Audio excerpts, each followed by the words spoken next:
जय साईं राम। साईं बाबा की आज्ञा से मैं साईं सच्चरित्र का अध्याय 13 आरंभ करती हूँ। बाबा के शब्द सदैव संक्षिप्त, अर्थपूर्ण, गूढ़ और विद्वतापूर्ण तथा समतोल रहते थे।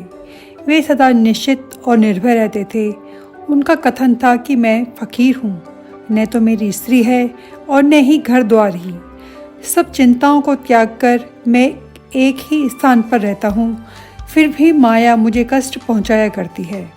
मैं स्वयं को तो भूल चुका हूँ, परंतु माया मुझे नहीं भूलती, क्योंकि वह मुझे अपने चक्र में फंसा लेती है। श्री हरि की ये माया ब्रह्मादि को भी नहीं छोड़ती, फिर मुझ सरीखे फकीर का तो कहना ही क्या। परंतु जो हरि की शरण लेंगे वे उसकी कृपा से माया जाल से मुक्त हो जाएंगे। इस प्रकार बाबा ने माया की शक्ति का परिचय दिया। भगवान श्री कृष्ण भागवत में उद्धव से कहते हैं कि संत मेरे जीवित स्वरूप हैं, और बाबा का भी कहना यही था कि वे भाग्यशाली जिनके समस्त पाप नष्ट होने को हैं, वे ही मेरी उपासना की ओर अग्रसर होते हैं। यदि तुम केवल साईं साईं शब्द का स्मरण करोगे तो भी मैं तुम्हें भवसागर से पार उतार दूंगा। इन शब्दों पर विश्वास करो, तुम्हें अवश्य ही लाभ होगा। मेरी पूजा के निमित्त कोई सामग्री या अष्टांग योग की आवश्यकता नहीं, मैं तो भक्ति में ही निवास करता हूँ। अब आगे देखिए कि अनाश्रितों के आश्रयदाता साईं ने भक्तों के कल्याणार्थ क्या क्या किया। नारायण गांव के एक महानुभाव भीमाजी पाटिल को सन 1909 में वक्षस्थल में एक भयंकर रोग हुआ, जो आगे चलकर क्षय रोग में परिणत हो गया। उन्होंने अनेक प्रकार की चिकित्सा की, परंतु कुछ लाभ नहीं हुआ। अंत में हताश होकर वे भगवान से प्रार्थना करने लगे, हे नारायण, हे प्रभु, मुझ अनाथ की कुछ सहायता करो। ये तो विदित ही है कि जब हम सुखी रहते हैं तो भगवत स्मरण नहीं करते, परंतु जो ही दुर्भाग्य घेर लेता है और दुर्दिन आते हैं तब हमें भगवान की याद आती है। इसलिए भीमा जी ने भी ईश्वर को पुकारा। उन्हें विचार आया कि क्यों न साईं बाबा के परम भक्त श्री नाना साहेब चांदोरकर से इस विषय में परामर्श लिया जाए, और इसी हेतु वे अपनी स्थिति पूर्ण विवरण सहित उनके पास लिख भेजी। उचित मार्गदर्शन के लिए प्रार्थना की, और प्रत्युत्तर में श्री नाना साहेब ने लिख दिया कि अब तो केवल एक ही उपाय शेष है, और वह है साईं बाबा के चरण कमलों की शरणागति। नाना साहब के वचनों पर विश्वास कर उन्होंने शिरडी प्रस्थान की तैयारी की। उन्हें शिरडी में लाया गया और मस्जिद में ले जाकर लिटाया गया। श्री नाना साहेब और शमा भी उसी समय वहीं उपस्थित थे। बाबा बोले कि वे पूर्व जन्म के बुरे कर्मों का फल ही है, इस कारण मैं इस झंझट में नहीं पड़ना चाहता। ये सुनकर रोगी अत्यंत निराश होकर करुणापूर्ण स्वर में बोला कि मैं बिल्कुल निसहाय हूँ और अंतिम आशा लेकर आपके श्री चरणों में आया हूँ। आपसे दया की भीख मांगता हूँ, हे दीनों के नाथ, मुझ पर दया करो। इस प्रार्थना से बाबा का हृदय द्रवित हो गया और वे बोले, अच्छा ठहरो, चिंता न करो, तुम्हारे दुखों का अंत शीघ्र होगा। कोई कितना भी दुखित और पीड़ित क्यों न हो, जैसे ही वह मस्जिद की सीढ़ियों पर पैर रखता है वह सुखी हो जाता है। मस्जिद का फकीर बहुत दयालु है और वह तुम्हारा रोग भी निर्मूल कर देगा। वो तो सब पर प्रेम और दया रखकर रक्षा करता है।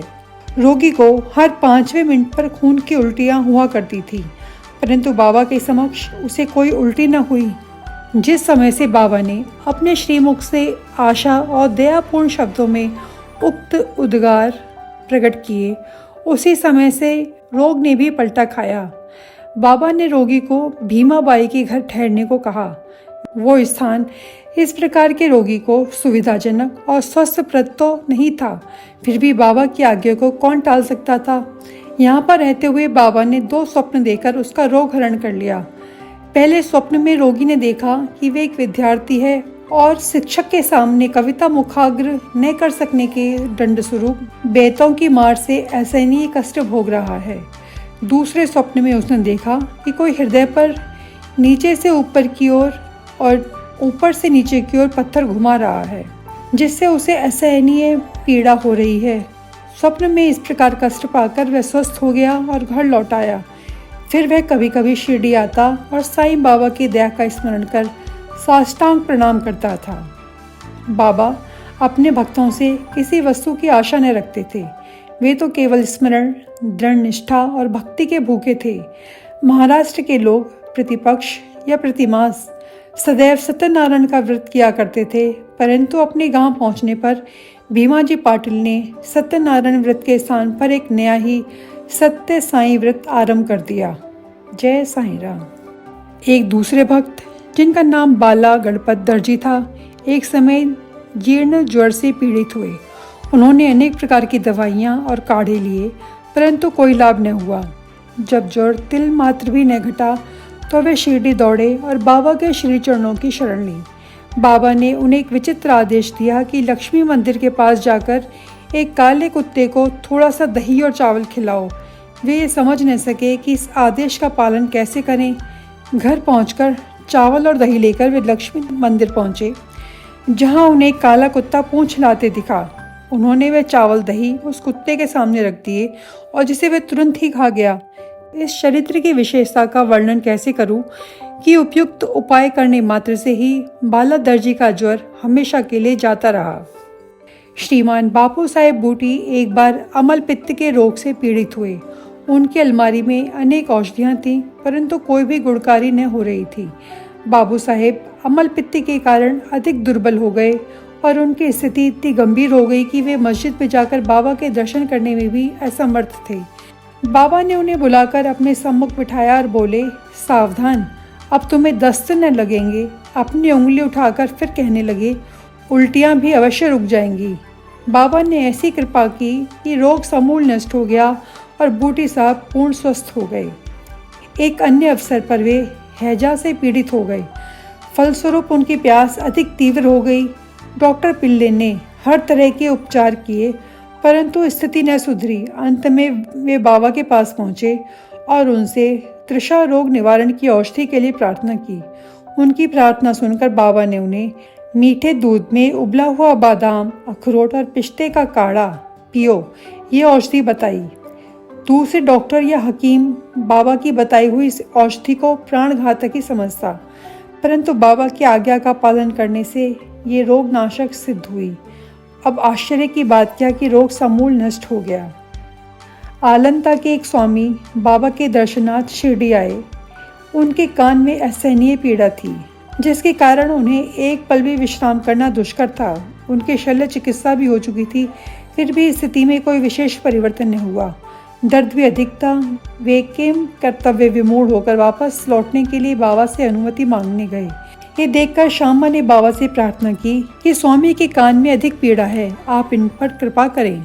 बाबा आश्वासन देकर बोले, अल्लाह अच्छा करेगा। स्वामी जी पुनः वापस लौट गए और एक सप्ताह के बाद उन्होंने शिरडी पत्र भेजा कि पीड़ा शांत हो गई है, परंतु सूजन अभी पूर्ववत ही है। सूजन दूर हो जाए, इसके लिए वे शल्य चिकित्सा कराने बम्बई गए। शल्य चिकित्सा विशेषज्ञ ने जांच करने के बाद कहा कि शल्य चिकित्सा की कोई आवश्यकता ही नहीं। बाबा के शब्दों का गूढ़ अर्थ हम निरे मूर्ख क्या समझें। काका महाजनी नाम के एक अन्य भक्त को अतिसार की बीमारी हो गई। बाबा का सेवाक्रम कहीं टूट न जाए, इस कारण वे एक लोटा पानी भरकर मस्जिद के कोने में रख देते ताकि शंका होने पर शीघ्र ही बाहर जा सके। श्री साईं बाबा को तो सब विदित ही था, फिर भी काका ने बाबा को सूचना इसलिए नहीं दी कि वे रोग से शीघ्र ही मुक्ति पा जाएंगे।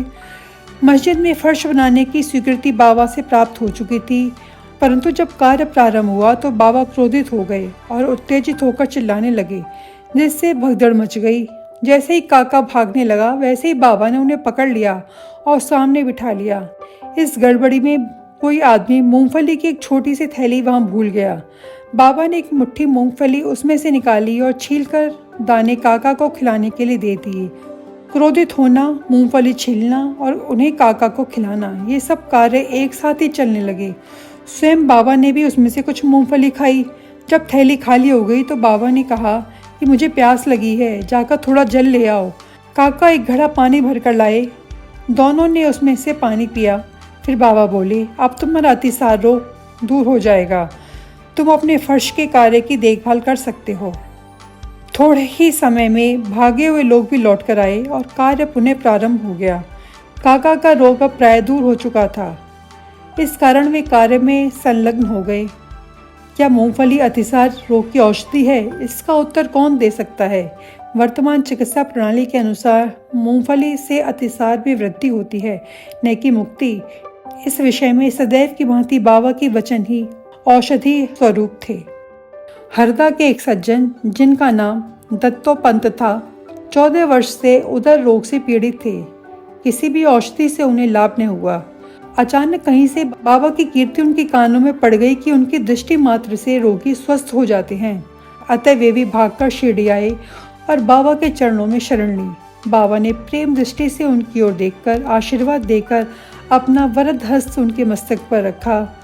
आशीष और रुधि प्राप्त कर वे स्वस्थ हो गए और भविष्य में फिर कोई पीड़ा न हुई। माधवराव देशपांडे बवासीर रोग से पीड़ित थे।